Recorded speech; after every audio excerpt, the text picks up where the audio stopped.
Credit cards are one of the best means of financial leverage, knowing how to use them. The problem is, if you do something wrong, you can lose a lot of money. Hi, my name is Alex, and in this video I'm going to share with you 7 things that you should never do with a credit card. And when I say never, I literally mean never.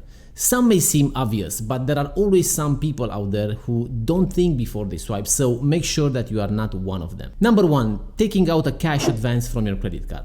If you find yourself in a financial emergency and the only way to access any money is through borrowing from your credit card, now there are a few things to keep in mind before you decide which kind of advance to take. A cash advance is an amount that you withdraw from your credit card. You can use this money any way you want at the time of withdrawal. The catch: withdrawing cash can be expensive and will add on fees to your debt, which is actually worth considering before taking out this type of loan. You might find it useful to know that you can expect to pay around $20 for a cash advance plus any fees that come with this type of debt. Before deciding to take out a cash advance from your credit card, be sure you understand they are extremely expensive. The interest on cash advances is much higher than the interest on purchases. This means that if you use your credit card for a cash advance, you will have trouble paying off your debt and might even owe more when it comes time to make your next payment. If you are in serious debt and have to make a purchase that will eventually be paid for with your credit card, it's a good idea to think about what you are doing before you go ahead. Number 2, paying another credit card. It might be tempting to pay off your credit card debt using other forms of debt, but please don't, as it could actually lead to financial troubles. Instead, you can cut back on spending to make the minimum payment on your credit cards. It is also possible to look for a second job, create a budget, and see if you can get help from friends or family. However, the best way to get out of credit card debt is by paying them off as quickly as possible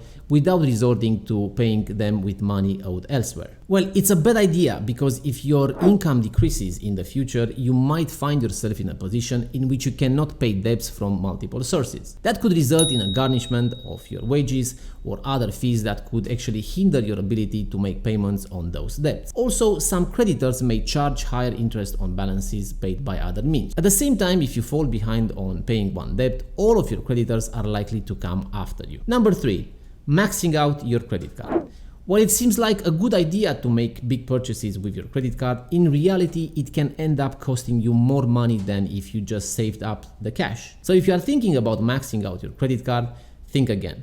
And here is why. Interest from a credit card can add up. So instead of maxing out your card, try putting the cost of the item you want to buy on your credit card in your savings account as an emergency fund until you have enough money to pay for it all at once. If you don't pay your credit card balance in full every month, you'll end up paying interest on that item. In fact, some interest rates for credit cards are so high that they can actually end up costing you more money than if you just saved up the cash to pay for the item all at once. If you are serious about saving money, it makes sense to cut back on more expensive purchases like eating out and going out to the movies. Number 4, not knowing your APR and applicable fees.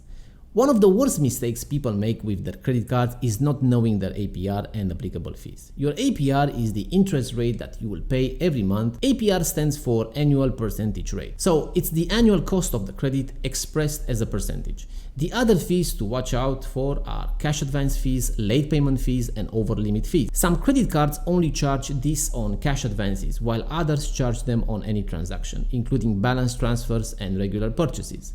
By not knowing the applicable fees, you are setting yourself up to pay more than you have to. The more you understand your credit card, the less likely you are to make a costly mistake with it. The best way to know your APR and fees is to read your credit card disclosure statement carefully before applying for it. Some cards offer multiple APRs or variable rates that can change over time. Number 5, buying with a credit card where they charge more for using this means of payment. Credit cards offer a number of benefits that debit cards do not, from points and cashback rewards programs to no fee foreign transaction. However, it could be a mistake to pay with a credit card for everyday purchases. There is a hidden cost to accepting credit cards for everyday purchases. You may not realize that the cost associated with credit card use can add up to $1,000 a year, while debit cards allow consumers to avoid paying these fees. Therefore, the typical consumer might not realize he or she is losing hundreds, if not thousands of dollars every year. So what are the costs of using a credit card?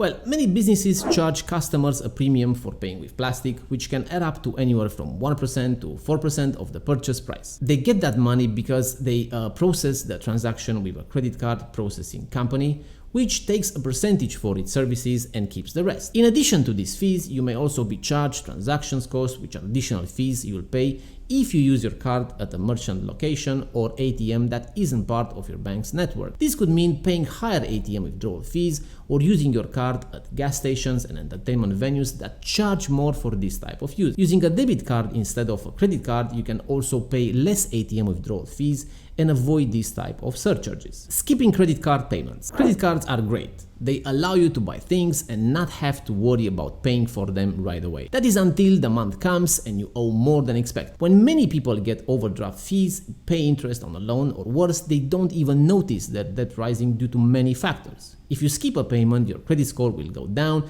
because your months of not paying will reduce your credit history. On the other hand, if you go over 30 days, expect to have many fees added to your credit card. This is because the bank wants to encourage you to pay before too much interest gets added. So to get the best deal possible, pay your credit card on time. Most credit cards give you many options to pay. For example, you can set up automatic payments every month for a small fee, or you can pay a higher amount each month and save some money in the long run by paying fewer interest charges on your bill. You may notice your debt increasing and ignore it, resulting in more interest and fees going to your creditors. Some even report to the credit bureaus as some past due to a lender when they are not actually overdue at all. If so, it's a good idea to get on the phone and dispute this with the credit agency. Of course, this will only work if you have proof of your payments. So don't skip payments with your credit cards. It may take a few months, like literally, for that debt to go away. Number 7. Closing a credit card. Listen, I've been there. You've got one of those student loans or credit cards you were barely making the minimum payment on. The balance is creeping up and you begin to wonder what will happen if it gets out of control. So you decide to close that card or loan account and stop the problem before it really begins, right? Well, wrong. It's actually a bad idea to close a credit card because creditors may decrease your credit rating, leading to higher interest rates on future loans. And not only does closing an account mean that you'll be paying a higher interest rate, but it can also ruin your credit score if you are not careful. According to Experian, 33% of credit scores are based on the length of your credit history. The longer your credit history, the better. Long credit history will help build your credit score, which will be displayed on your credit reports. Unfortunately, closing a card or other account won't help you raise the score.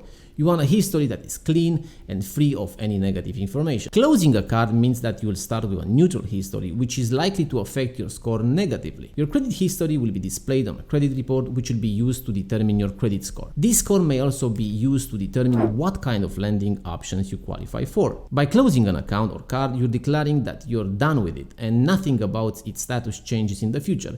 It means you're never going to use it again and you don't care about the account. These are not good things if you want a good credit score. On the other hand, keeping an older card open shows that you are responsible because the card has been active for years. It's also what will look good when creditors see your history to determine your credit worthiness. A credit card is the last thing you should use to buy high-cost items. Credit cards are designed for people who can pay their bills on time every time.